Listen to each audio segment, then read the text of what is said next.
টাইমটা খালি দেখুন।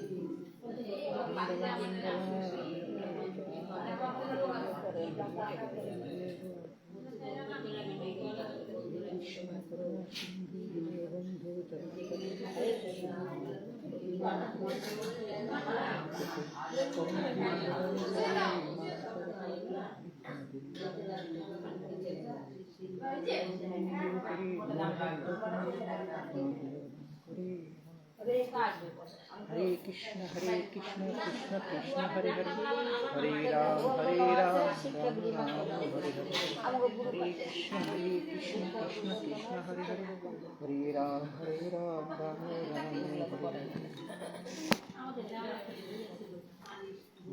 निताई गौर हरि बोल निताई गौर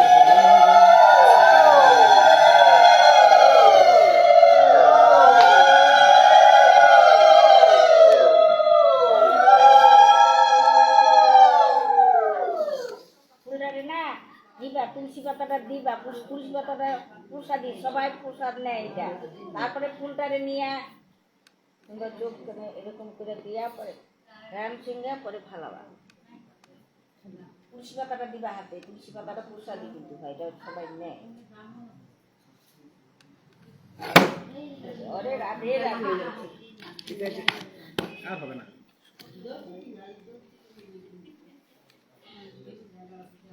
রিডিং পড়বা বেশি, বুঝা কম। হ্যাঁ, রিডিং পড়বে বেশি, শেষ করে দেবো। না করলে বুঝা যায় না। এমনি তো সবাই জানে, বুঝা লাগবে না। আমরা কালকে ধ্রুব চরিত্র করেছি, এর আগে পার্বতী মানে সতীর চরিত্র করেছি, শিবের ইয়ে করেছি। আমরা কথা অনুসারে আগে এগিয়ে যাচ্ছি। তো আজকে যে ভগবান কপিলদেব যে জন্মগ্রহণ করেছিল, সেই বংশের আরও কিছু রাজা আদি জন্মগ্রহণ করেছিল যারা ভক্ত ছিল, এবং এই বংশে আরেকজন জন্মগ্রহণ করেছিল যার নাম হলো ঋষভদেব। এবং ঋষভদেবের শতপুত্রের মধ্যে আরেকজন পুত্র ছিল যার নাম ছিল রাজা ভরত। আজকে ভরতের চরিত্র আমরা বলবো। ভরত ছিল পৃথিবীর মধ্যে এক প্রতাপশালী রাজা ছিল। সমগ্র ভারতবর্ষ তখন জম্বুদ্বীপ ছিল। সমগ্র ভারতবর্ষ এবং আর্যাবর্ত সমস্ত তার দখলে এসে যায়, এবং তার নাম অনুসারে কথা আছে, তার নাম অনুসারে দেশের নাম ভারতবর্ষ হয়। এবং তখনকার ভারতবর্ষ বিশাল আকার ছিল। সেই আকারের অধিপতি রাজা ছিল ভরত, এবং ভরত ছিল প্রজাবৎসল। সর্বদা ভাগবত চিন্তা অনুসারে ভগবানের আরাধনা করত, আর তিনি রাজ্য শাসন করত। তার 5 জন পুত্র ছিল, তার পঞ্চপুত্র ছিল, এবং তিনি ধর্মসহকারে রাজা শাসন করত।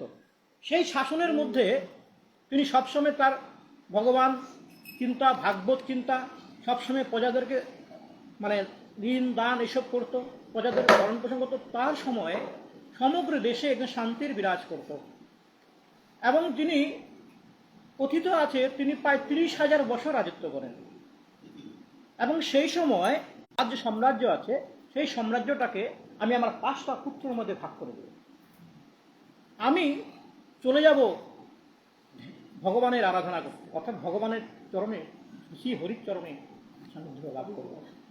এই কথা করে তার 5 পুত্রকে সমস্ত রাজ্য ভাগ করে দেয়, সমস্ত দেশ আর্যাবতের দায়িত্ব একজনকে দেওয়া হয়, অঙ্গরাজের দায়িত্ব একজনকে দেওয়া হয়, পঞ্চপুত্রের মধ্যে ভাগ করে দেয়, আর যত সম্পদ ছিল তাদের মধ্যে ভাগ করে দেয়। আর তিনি প্রসন্ন হয়, বারবার তার হরি ধ্যান করা সত্ত্বে তিনি বারবার হরি ধ্যানে আবদ্ধ হন, আর যত সব পুণ্য আদি পান তিনি হরিকে সমাপন করে দেন, যে আমার যে পুণ্য আদি হচ্ছে আমি সমস্ত হরিকে সমাপন করে দেব।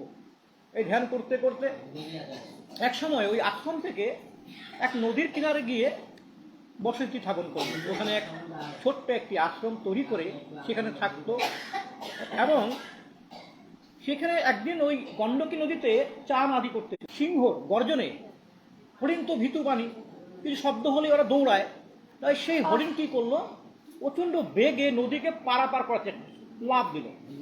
লাফ দেওয়ার পরে সেই হরিণ ছিল গর্ভবতী, গর্ভ অবস্থায় চাপ পড়ে তার গর্ভপাত হয়ে গেল, আর হরিণের বাচ্চাটি জলে ভেসে যাচ্ছিল। আর ওই হরিণ, মা হরিণটা অনেক দূর যে পড়ে গিয়ে সেই গুফায় আশ্রয় গ্রহণ করে দেখলো যে হরিণটি গণ্ডকীর নদীতে ভেসে চলে যাচ্ছে। মাহারা হরিণটিকে তিনি কি করলো, সেই হরিণটিকে রক্ষা করলো, রক্ষা করে তার কুটিরে আশ্রমে তিনি রেখে দিল। রেখে দেওয়ার পর সেই হরিণের প্রতি আসক্ত হয়ে গেল। হরিণ কোথায় খাবে, কি করবে, হরিণকে কিভাবে খাওয়াতে হবে, আস্তে আস্তে তার ভাগবত জ্ঞান, ধর্ম আদি সব কিছু আস্তে আস্তে শেষে। আজকে হয়তো পূজা বাদ দিল, আজকে আমার হরিণটাকে খাওয়াতে, হরিণটা খায়নি, আজকে পূজা থাক, কালকে আবার মানে পাঠ করছে না, আজকে পাঠ থাক, আজকে হরিণকে আমার খাওয়াতে হবে। এই করে করে যজ্ঞ আদি পূজা আধুনিক সব ভুলে গেল, হরিণের মায়া হয়ে গেল। যে রাজা সমস্ত ধন সম্পত্তি ছেড়ে দিয়ে, সমস্ত ঐশ্বর্যকে ছেড়ে দিয়ে, তার সন্তান আদি ছেড়ে দিয়ে, তার প্রজাদের ছেড়ে দিয়ে, সেই আরাম ছেড়ে দিয়ে সে বনে ধ্যান করতে আরম্ভ করলো, যে সব ত্যাগ করে এসে গেল, যে হরিণটার মায়া সে ত্যাগ করতে পারলো না। বারবার সে ভাবে এই হরিণটাকে আমি রেখে যাব, যদি বাঘে খেয়ে ফেলায়, এই হরিণটাকে যদি আবার কোনো জন্তু খেয়ে ফেলায়, তাই কি করতো, হরিণটাকে নিজে কাঁধে নিয়ে নিয়ে ঘুরতো, কোথায় ফল আনতে হবে সেই ফল আনার জন্য হরিণটাকে কাঁধে কাঁধে নিয়ে ঘুরতো।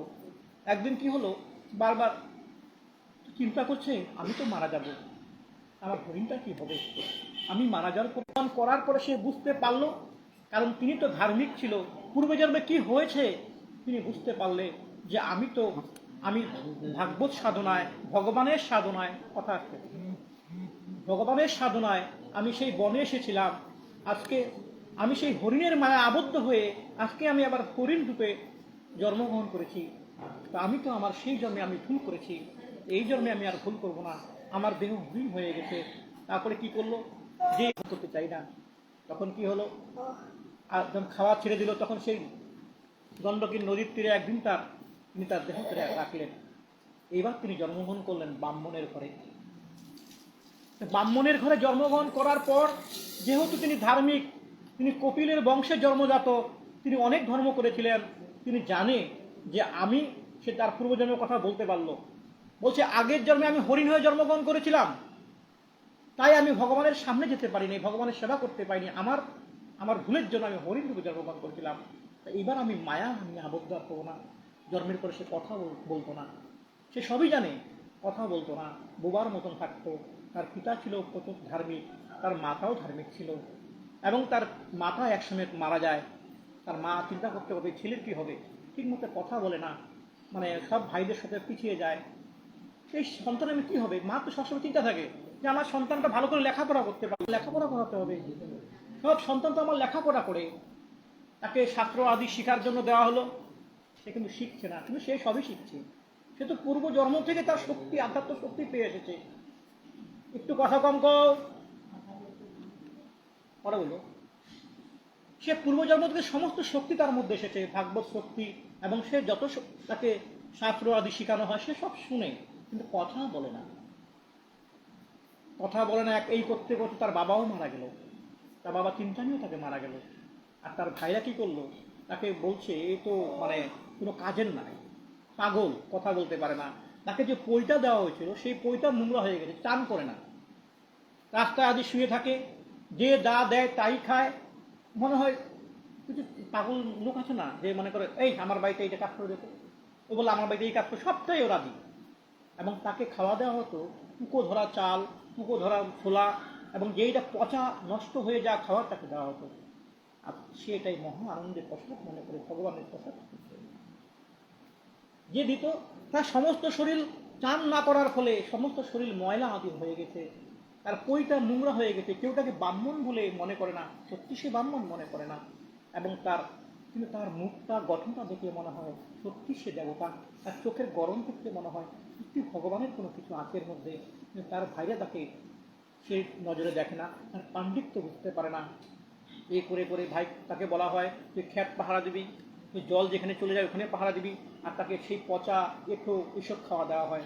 তাকে বস্ত্রাদিও দেওয়া হয় না পরার জন্য, সে কোনো রকম লজ্জা নিবারণ করার জন্য শুধু একটি বস্ত্র পরে সারাদিন শীত বর্ষা তার একই ধরনের খালি গায়ে তার চলে। এবং তাকে লোক বলতে থাকে জরা ভরত। মানে জরা মানে কি, অসুখ হলে মানুষ যেরকম হয়, সেই এই ভরত সেই জরার মতন পড়ে আছে, না কথা বলে, না হ্যাঁও আছে, গালি দিলেও ঠিক, বকলেও ঠিক, ওইভাবেই পড়ে থাকে। ভেঙে চলে যায়। এখন তো ডাকাতের অন্যান্য সদস্য যারা, তারা বলছে তো পালিয়ে গেছে যাকে ধরে এনেছিলাম, এখন যদি আমরা সেই বলি না আনতে পারি তাহলে তো আমাদের সর্দার আমাদের গলা কেটে আমাদের বলি দিবে। তাহলে যে কোনোভাবেই হোক খুঁজে আনতে হবে কাউকে, নাহলে তাকেই খুঁজতে হবে। কিন্তু সে তো ভগবান, সে তো ভক্ত, সে তো সমস্ত চিন্তা তার বুদ্ধি সমস্ত তার ভগবানের কাছে দিয়ে দিচ্ছে। ভগবান তুমি আমাকে রক্ষা করবে, তুমি আমাকে জন্ম দিয়েছো, তুমি আমাকে রক্ষা করবে, সমস্ত বলছে ভগবানের কাছে। আর সেটা তার কোনো কথা নাই, নাই প্রতি উত্তর নয়। কিন্তু মহাকালী সে কি আর ঠিক থাকতে পারে? সে তো জগৎ জননী, সে কি ঠিক থাকতে পারে? আমার কাছে বলি দিবে কাকে? একজন ভক্তকে, যে ভগবান ভক্ত। কালী ঠাকুর খড়গ নিয়ে আমাদের এই বাজার পাড়াকে রক্ষা করে এসেছে। এই কালীর দয়ায় আমাদের কোনোদিনও কোনো অশুভ শক্তি ডাকাত আদি আমাদের কিছু করতে পারে নাই। তাই এখানে হিন্দু সম্মতি নাই, বসতি নাই। আমরা সবসময় কালী পূজা করি, আমরা কালীকে মানি, মা বলে ডাকি। এই মাই আমাদের খড়গ নিয়ে আমাদের রক্ষা করে। এখন তো সবাই ছাড়া তো পালকি চলে না, পালকি চলার জন্য তো 6 জন লাগবে, না তো পালকি চলবে না। একজন টিকিরও পাই দেখছে, ওই যে একটা লোক শুয়ে আছে, মোটা গাটা আছে, শক্তি আছে, এটাকে পালকি বেহারা বানিয়ে নিয়ে যাই। ওই চল পালকি টানতে হবে। তখন পালকি টানার জন্য তার গারোয়ান বেহারার মতো টানছে। এবং তো ওই যে সবাই যে পালকি একটা ছন্দ আছে, সবাই এক পায়ে পা দিবে, সেইভাবে সবাই পা দিবে, সেইভাবে চলবে। কিন্তু ভরত দেখছে তার পায়ে ওটা পিঁপড়ে আছে, ওটা পাড়া দিবে না। তার পায়ে পিঁপড়া পরে কোনো পোকা আছে, ওটা পাড়া দিবে না। এইভাবে একবার এদিকে যায়, একবার এদিকে যায়, মারবে না মারবে না। এরকমই একটা বৃন্দাবনে যদি কেউ যেয়ে থাকেন, এটা পাগলা বাবার আশ্রম আছে। পাগলা বাবার আশ্রম, তিনি এই বাঙালি একজন ব্যক্তি। তিনি ওই সেই বৃন্দাবনে প্রথম যখন আশ্রম স্থাপন করেন, তখন ওই শুয়োর যেত, বলছে হে বরাহ ভগবান। পিঁপড়ে যেত, এভাবে দেখত। সবাইকে তিনি মারত না, সবাইকে তিনি প্রণাম করতো।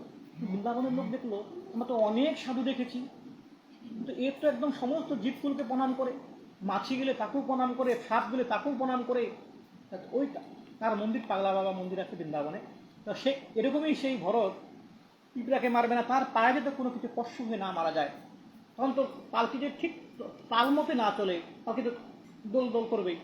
ভাই বাজার বলছে, এই তোমরা কি পালকি ঠিক মতো চালাতে পারো না, এমন করছে কেন? তো মহারাজ আমাদের কোনো দোষ নাই, এই নতুন যে লোকটাকে নিয়েছি, এই নতুন লোকটা পালকি আমাদের মতো চলতে পারছে না, উল্টাপাল্টা করছে। তখন তাকে ফিরছে, এই বেটা তোর গায়ে তো শক্তি অনেক, তুই পালকি টানতে পারিস না, কিসের তুই হ্যান তেন মূর্খ হ্যান তেন বলতে আছো, কথা বলছি। বলতে বলতে বলতে বলতে এক সময় এমন হয়েছে, তবে চিকিৎসা করতে লাগবে, পাগল বেটা হ্যান তেন। আবার দেখি কবিতাও আছে। এই করতে করতে তখন যারা ভরত এতদিন কথা বলে, এখন কথা বলতে শুরু করলো। বললো, হে রাজা, আপনি না রাজা, আপনার শাস্ত্র জ্ঞান নাই, একজন মানুষকে ধরে নিয়ে এসেছেন, আপনি কিসের এত বড়াই, আপনি প্রজাপালক। এইভাবে একের পর একজন বান কথা বলতে থাকলো, তর্কশাস্ত্র, ন্যায়শাস্ত্র সমস্ত কথা বললো। এত কম্পিত হয়ে গেল, কে যাকে পাগল মনে করেছি আমরা, কে? সঙ্গে সঙ্গে পালকি থামা থামা, পালকি থেকে আমি তার কর্ম করে গেল। বললো, আপনি হয়তো ভগবান, নাহলে ভগবানের রূপ, আপনি হয়তো কপিল মুনি, আপনি হয়তো কপিল মুনি, না হয় আপনি ঋষভদেব, হ্যাঁ, না তাদেরই বংশে আপনাদের ভগবান পাঠিয়েছেন, আপনি আমাকে ক্ষমা করুন। আপনি পরম বৈষ্ণব, আপনি যদি আমাকে ক্ষমা না করেন তাহলে আমি ধ্বংস হয়ে যাবো, থাকবে না আমার রাস্তা। আমি চিরতরের জন্য ধ্বংস হয়ে যাব, আমার রাস্তাটা থাকবে না। আপনি আপনি আমাকে ক্ষমা করুন, আমাকে জ্ঞান শক্তি করে বলুন আপনি কে। বারবার করে বলুন, বলছে কিন্তু না। আবার তার পায়ে ধরে জড়িয়ে ধরছে, ভগবান আপনি যদি আমার দয়া না করেন তাহলে আমি তো দয়া পাবো না, আমি রাজা সার্থক হবে না। আমি সবসময় প্রজাদেরকে পালন করি, আজকে সেই বৈষ্ণব পদে আমার অন্যায় হয়ে যাচ্ছে, আপনি কেন বলছেন না? বারবার করে বলার পরে বলছে, আমি সেই আপনি যাকে বলছিলেন কপিল মুনি, আমি কপিলের বংশেরই আমি একজন সন্তান, আমার নাম হলো ভরত। আমি এখানে আমাকে লোকে জরা ভরত বলে। তারপরে তাদেরকে জ্ঞান দিল এবং বললো, আপনি আমার আর সবাই জন্য বলে আমি তো যাবো না, আমি হরির চিন্তায় মগ্ন হয়ে আছি। আমি বারবার জন্ম নিয়েছিলাম একটু ভুলের জন্য। আমরা অনেক সময় ভুল করি, অনেক ধর্ম আদি করি, অনেক কিছু করার পর লাস্টে একটু ভুলের জন্য আমাদের অনেক ক্ষতি হয়ে যায়। হয়তো কাউকে কটু কথা বলে দিই, কাউকে একটা অপমান করে দিলাম, কাউকে বা কারো কাছে মানে কারো হয়তো ঠকিয়ে দিলাম, কারো টাকা ঠকিয়ে দিলাম। এই যে কিছু ভুলের জন্য আমাদের কি হয়, লঘুভাবে গুরুদণ্ড হয়ে যায় আমাদের অনেক। এভাবে কি হলো, তার সেই যাকে জ্ঞান লাভ দিল এবং বিভিন্ন কথা তাকে শোনালো যে ডাকাতরা কি সেই সময় ডাকাত, এখন ডাকাত আছে অন্য ধরনের ডাকাত। সন্ধ্যা হলে ডাকাত যেত। আরেক ডাকাত ছিল, এক ডাকাতের দল, যেই ডাকাতের দলরা প্রতিনিয়ত ডাকাতি করতো। ডাকাতদের কাজই হলো ডাকাতি করবে, রক্ষা কালী পূজা করে করা। কালী পূজার সময় তারা যথাযথভাবে কালী পূজা করে তারা যখন ডাকাতি করতে বের হয়, সেই সময় তাদের যে সর্দার ছিল সে হয়ে অসুস্থ হয়ে গেল। আর সর্দার তো ইষ্টপুষ্ট চেহারা, দণ্ডর মতন দেখতে। এখন এরকম তো আর সর্দার তো আমাদের মধ্যে নাই। সর্দার যদি না থাকে ডাকাত লোকে ভয় পাবে কে? ভয় পাবে না। বলে একটা লোক আছে কোথায়, ওই সামনে যে একটা মন্দির আছে, ওই মন্দিরে যে পূজারী আছে, যে সাধু ব্যক্তি আছে, সেই ইষ্টবিষ্ট চেহারা যদি তোমার সেই তোমাকে গোপ লাগিয়ে তোমাকে আমাদের সর্দার বানাবো। কি বলবো? রাম রাম রাম রাম রাম, আমি একজন বৈষ্ণব মানুষ, আমি কীর্তন আদি করি, তোমরা আমাকে ডাকাত বানাবে? হ্যাঁ, আরে বাবা, তুমি তো মানুষের কল্যাণ করো, পৃথিবীর কল্যাণ করো, সবার কল্যাণ করো, তা আমাদের ডাকাতদের কল্যাণ করো। আজকে ডাকাতদের কল্যাণ করো, তোমার দ্বারা আমরা ডাকাতি করবো, তা আমার যেটা পাবো তোমাকে অর্ধেক দিব। কেন, আমার তো লাগবে না, অর্ধেক তোমাকে দিব। বললো অর্ধেক লাগবে না, আমি ডাকাতি করবো তোমাদের ভয়ে না, তোমাদের সাথে আমি থাকবো 7 দিন, তোমাদের সাথে ডাকাতি করবো, একদিন আমার সঙ্গে তোমার সাধু হয়ে থাকতে হবে। কথা দিবে? ঠিক আছে ঠিক আছে, আরে একদিনের ব্যাপার তো, একদিন আমার সাধু হয়ে যাবো তোমার সঙ্গে, আর 7 দিন আমাদের সাথে ডাকাতি করতে হবে। সেই সাধুকে নিয়ে বন্দুক মানে অস্ত্র দিয়ে ডাকাতি করতেন। দ্বিতীয় দিন অনেক সম্পত্তি নিয়ে আসলো। ভগবানের কৃপায় তারা ধরা পড়লো না, কারণ তাদের সঙ্গে স্বয়ং বৈষ্ণব আছে, তো ভগবানের দূত আছে তাদের সঙ্গে, ধরা পড়লো না। বললো কি, তখন সেই সাধুকে তারা বৈষ্ণবকে তুই তামারি করে কথা বলতো, এদিকে ওদিকে এইভাবে কথা বলতো। যতদিন বৈষ্ণবের সাথে যাচ্ছে, সেই ডাকাতরা আস্তে আস্তে তাকে সম্মান দিয়ে কথা বলছে, গুরুদেব বলে কথা বলছে। তাদের মনে একটা বৈরাগী ভাব আসে, বৈষ্ণব আমার সাজাবো, সবাইকে ধুতি টুতি পরিয়ে মালা টালা দিয়ে তিলক আদি করে আমার সঙ্গে তোমার বের হতে হবে। কোথায়? নগর কীর্তনে। তোমরা এটা আমাদের দ্বারা সম্ভব হবে না। তোমরা তো বলেছো যে একদিন আমার সাথে তোমরা সবাই বৈষ্ণব হবে, আর আমি 7 দিন তোমাদের সাথে আমি ডাকাতি করেছি, একদিন আমার সঙ্গে কথা হবে, একটা সবাই আমার সঙ্গে চলো, আমাদের কিছু বলতে হবে না, আমি কীর্তন গাবো আর তোমরা আমার পিছনে। এদিকে এক ব্যক্তি তার মাকে কথা দিয়েছে, তার মা যখন মারা যায়, তার মা বলছিল, আমার মৃত্যুর পরে তুই অনেকগুলি বৈষ্ণবকে অন্ন দান করিস, তাদেরকে সেবা দিস, তাহলে আমি শান্তি পাবো। এটি করলে আমি শান্তি পাবো বাবা। সে বহুদিন ধরে অনেক বৈষ্ণব খোঁজে, আর এত বৈষ্ণব তো পায় না। সে প্রতিদিন রাস্তার কিনারে হাত ধুয়ে করে বসে থাকে, ভগবান আমাকে কমসে কম অনেকগুলি বৈষ্ণব যাদেরকে আমি সেবা করবো। সাধু যখন যাচ্ছিল হরে কৃষ্ণ কৃষ্ণ কীর্তন গেয়ে আর ডাকাত তারা বলতেছিল রাধে রাধে রাধে গোবিন্দ গোবিন্দ বলে বলে সে রাস্তা দিয়ে যখন যাচ্ছিল, তখন সেই সবাইকে দেখে সেই ব্যক্তি তাদের পায়ে জড়িয়ে ধরলো, বললো আমার মায়ের ইচ্ছা ছিল আমি অনেক বৈষ্ণবদেরকে একসঙ্গে আহার করাবো, সেবা করাবো, তোমরা আমাকে রক্ষা করো, তোমরা আমাদের মায়ের কথা দিয়েছি, সেই কথা আমাদের পূরণ করো, কারণ তোমরা সবাই আমাকে অতিথি হও, আমি তোমাদেরকে সেবা দিব ভগবানের। নামের দ্বারা, তোমরা সবাই চলো। তা ঠিক আছে, এই তো কাজ সাধুকা, এই তো কাজ হয়ে গেছে আমার। এইভাবে কীর্তন করতে করতে সেই ব্যক্তির বাড়িতে গেল, সবাইকে একের পর এক সবাইকে কী করলো, তার পা ধুয়ে দিল। সেই ব্যক্তি পা ধুয়ে দিয়ে তার পাপ মুছে দিল, তাদেরকে তাদেরকে আসনে বসালো, তাদেরকে বিভিন্ন প্রণাম করলো, তাদেরকে ধূপ আরতি দেওয়া হলো। এরকম বৈষ্ণব যেভাবে সেবা দেওয়া হয়, তাদের সবাইকে বসিয়ে তাদের পা দিয়ে ফুল চন্দন দিয়ে পূজা করে, এবং তাদেরকে সেই দেবতাদের মতন তাদের প্রণাম পূজা করা শুরু করলো। আর প্রত্যেককে আহার প্রসাদ দিল। প্রসাদ দেওয়ার পরে সেই ডাকাতরা কয়েকজন তো কেঁদে দিল, আমরা এত ডাকাতি করেছি, সারা জীবন কত ডাকাতি করেছি, মানুষ আমাদের খারাপ নজরেই দেখেছে, আমাদের গালি দিয়েছে, অভিশাপ দিয়েছে। আজকে আমরা একদিন ভালো কাজ করেছি, একদিন শুধু বৈষ্ণব হয়েছি, আর আমাদের একদিন বৈষ্ণব হওয়ার জন্য কত সম্মান আমাদের দিয়েছে। আমাদের কে ভাবতে পারে, সবাই আমাদের মরণ কামনা করেছে। আমরা মানুষের দরে দরে, মানুষের লাঞ্ছিত, আমরা অপমানিত, আমরা ভালো খারাপ কাজ করেছি। একদিন ভালো কাজ করে সেই ব্যক্তিরা আজকে আমাদের চরণ তলে প্রণাম করছে, আমাদেরকে সেবা আদর করছে, সম্মান করছে। অনেকে কেঁদে ফেলো, ওদের একের পর দেখি সবাই যেন মুক্ত অন্ধকার হয়ে গেল, সবাই তাদের সেবা কাজ করে দিয়েছে।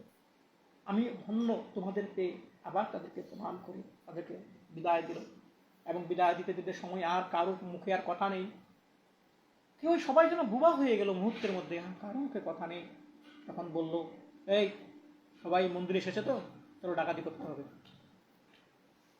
আমার শেষ, আজকাল থেকে আবার ডাকাতি। সবাই সেই ডাকাতগুলি সেই গুরুদেবের পায়ে পড়ল, বলল, হে গুরুদেব, আমরা না জেনে আপনাকে পাপ কর্ম করিয়েছিলাম, আজকে সবাইকে আমাদের মন খুলে দিলেন, আমরা আর ডাকাতি করবো না। আমরা একদিন আপনার সাথে